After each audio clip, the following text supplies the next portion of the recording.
Lesson 8. A World of Wonder in a Small Bird.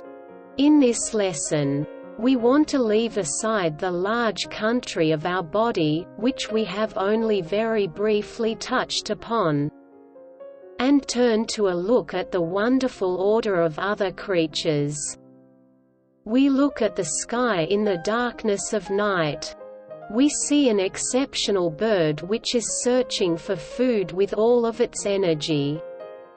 This bird is a bat. There are many wondrous things, but flying at night is among the most wondrous.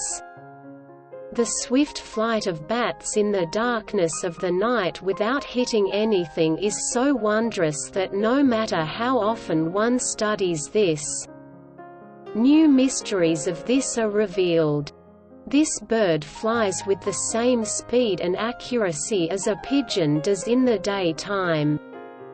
If it flies into a dark and narrow tunnel which is full of smoke and twists and turns, it will fly through all of the twists and turns without hitting any of the walls, and not the smallest amount of smoke will be found on its wings.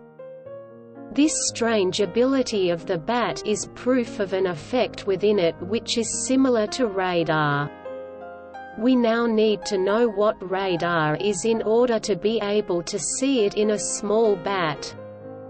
In physics, in the discussion on forms, waves are discussed which are beyond sound waves. These waves are those same waves whose length and frequency are so great that the human ear cannot hear them. This is why they are called meta-sound waves. When these waves are set off by means of a very strong transmitter, these waves move forward, but whenever they meet up with any kind of a barrier in a point of space, like the aircraft of the enemy, etc., just like a ball when it hits a wall and bounces back, like our voice before a mountain or a high wall, and based on an accurate record of how long it takes for the sound to return to us, we can measure the exact distance to the object. Many aircrafts and ships are guided by means of radar, and it takes them to whatever direction they want. It is also used to find out the location of enemy ships and aircraft.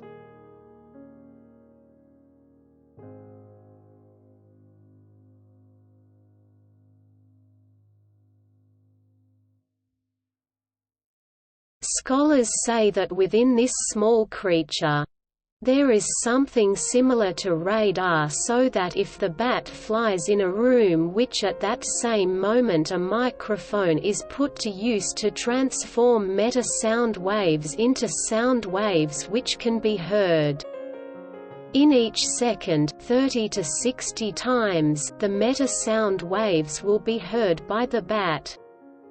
Scholars in answer to this say, these waves leave the larynx through the nose of the bat by means of strong organs and its ears, which are the receivers, receive these. Thus, this bat, in its night travels, is obligated to its ears.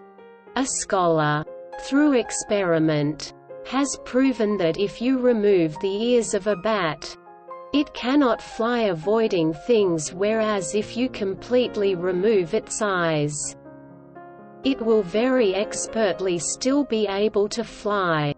That is, a bat sees with its ears, not its eyes. And this is most strange. Now think who created these two wondrous organs in this small creature, and how was it taught how to use them? And how can it avoid the dangers which exist during its night flying? Who? Is it possible that nature have the intelligence and consciousness to do this, and place these organs which scientists copy at great expense in its body?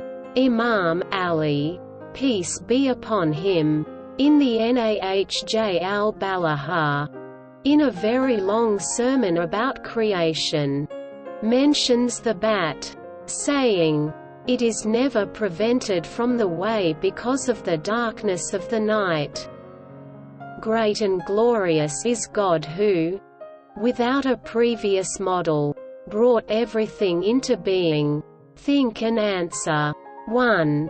What other interesting information do you have about the bat? 2. Did you know that the bat's wings and how it bears children, and that even its method of sleeping differs from other animals and that it is most exceptional? End of Lesson 8.